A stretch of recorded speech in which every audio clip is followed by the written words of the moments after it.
연금만 믿었는데 생활비가 모자라요. 퇴직한 지 벌써 7년이 지났습니다. 나이 60이 넘고부터는 시간이라는 게 참 이상하게 흘러갑니다. 하루하루는 더디게 가는데 어느새 몇 년이 훌쩍 지나 있어요.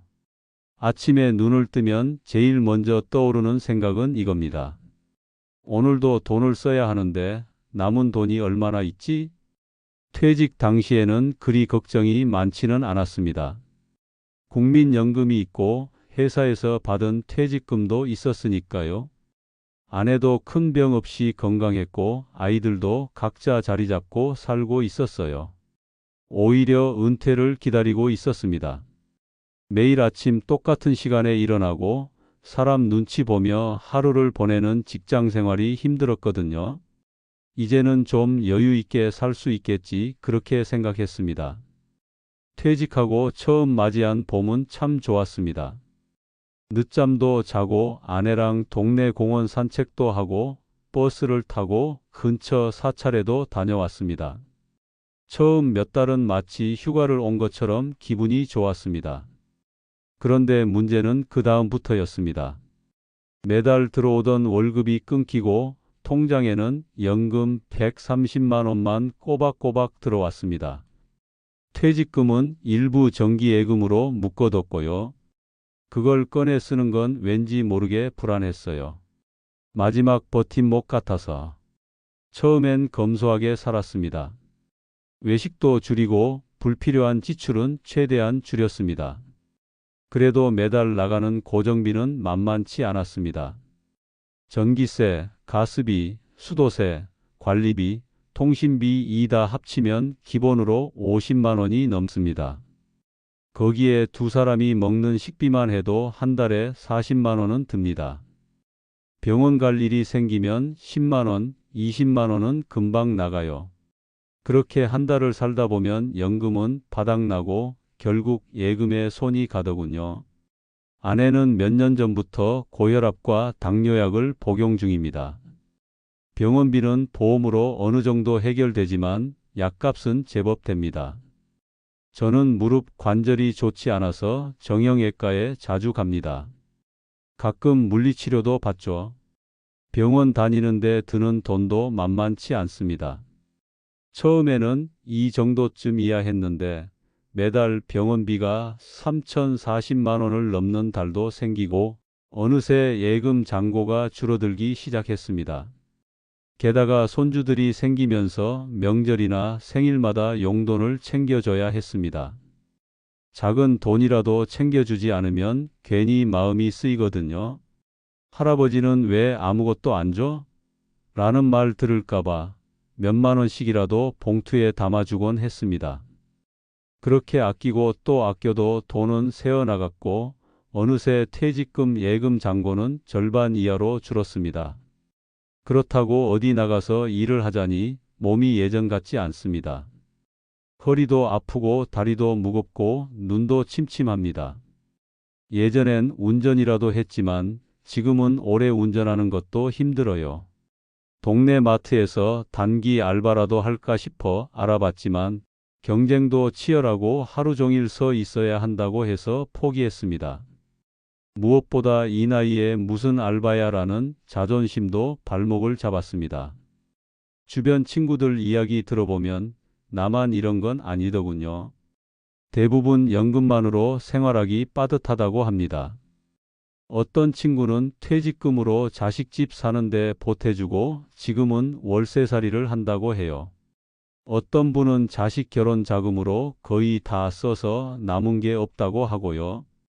자식들은 이제 자기들 살기 바쁘니 부모는 뒷전입니다. 연락도 뜸하고 찾아오지도 않습니다. 가끔 아내가 말합니다. 당신은 연금이라도 있어서 다행이에요. 맞는 말이죠. 연금마저 없었다면 우리는 아마도 지금쯤 기초수급 신청을 했을지도 모릅니다. 하지만 연금만으로는 생활이 안 됩니다. 병원비, 생활비, 관리비, 각종 공과금, 특히 요즘같이 물가가 오르는 시대에는 더더욱 그렇습니다. 무엇보다 두려운 건 앞으로입니다. 지금도 이렇게 빠듯한데 70대 중반, 80대가 되면 병원비는 더 늘어날 테고 활동은 줄어들 테고 그때는 어떻게 살아야 하나 걱정이 앞섭니다. 예금은 언젠가 바닥이 날 것이고 그때는 정부의 복지 외엔 기대할 데가 없을지도 모릅니다. 그래서 요즘엔 자주 후회합니다. 퇴직 전에 재정 설계를 좀 더 철저히 할 걸. 자식들에게 너무 많이 퍼주지 말걸. 노후를 준비한다는 게 막연한 계획만으로는 안 되는 일이더군요. 연금이 있으니까 괜찮겠지라는 생각은 현실을 모른 채 한 아니한 판단이었습니다. 이제라도 작은 일이라도 찾아야 할까 고민합니다. 자존심을 내려놓고 주말마다 플리마켓에 나가볼까도 생각하고 있어요. 집에 쌓인 책이며 옷이며 쓰지 않는 물건을 정리해 팔아보면 용돈이라도 되겠죠. 정부에서 하는 노인 일자리 사업에도 관심이 생깁니다. 요즘은 지자체에서 경로당 청소나 안내 요원 같은 일을 시급제로 주더라고요. 몇 시간이라도 몸을 움직이고 돈을 버는 게 정신 건강에도 좋을 것 같습니다. 그리고 새로운 친구를 사귀는 것도 중요하다고 느낍니다. 나이가 들면 주변이 하나둘씩 비어갑니다. 친구가 없으면 말 한마디 못하고 하루를 보내는 날도 생기죠. 동네 노인정이나 복지관 프로그램에 나가서 사람들과 어울리다 보면 덜 외롭고 덜 쓸쓸합니다. 그렇게라도 마음을 다잡아야 하루가 버틸 만합니다. 나는 여전히 매달 들어오는 연금 통장을 들여다보며 계산기를 두드립니다. 얼마나 더 버틸 수 있을까? 앞으로 무슨 일이 생길까? 이제는 예전처럼 미래를 낙관적으로 보기 어렵습니다. 하지만 그렇다고 낙담만 할 수는 없습니다. 우리가 살아온 시간에 대한 자부심도 있고 아직 남은 인생도 소중하니까요. 자식들도 언젠가는 우리를 다시 생각해 줄 날이 오겠지요. 하지만 그 기대만으로 하루하루를 버티긴 어렵습니다. 결국 노후는 스스로 책임져야 합니다. 부부가 서로를 의지하고 작더라도 수입을 만들고 건강을 지키는 일, 그것이 가장 현실적인 해답이겠지요. 나는 이제야 깨닫습니다. 진짜 부자는 가진 돈이 많은 사람이 아니라 지출을 조절할 줄 아는 사람이라는 걸. 불필요한 자존심과 체면을 버리고 내 삶을 지키는 데 집중해야 합니다. 그러기 위해서 오늘도 나는 내가 할 수 있는 최선의 선택을 합니다. 소비를 줄이고 활동을 늘리고 마음을 여는 일. 그것이 내가 지금 할 수 있는 유일한 노후 준비입니다. 혹시 이 글을 듣는 분들 중에 아직 퇴직 전이시라면 꼭 말씀드리고 싶습니다. 연금만으로는 부족합니다. 자녀에게 줄 생각보다 본인 노후부터 챙기세요. 손주 용돈도 좋지만 병원비가 더 중요합니다. 체면보다도 현실이 중요하고 명예보다도 생존이 우선입니다.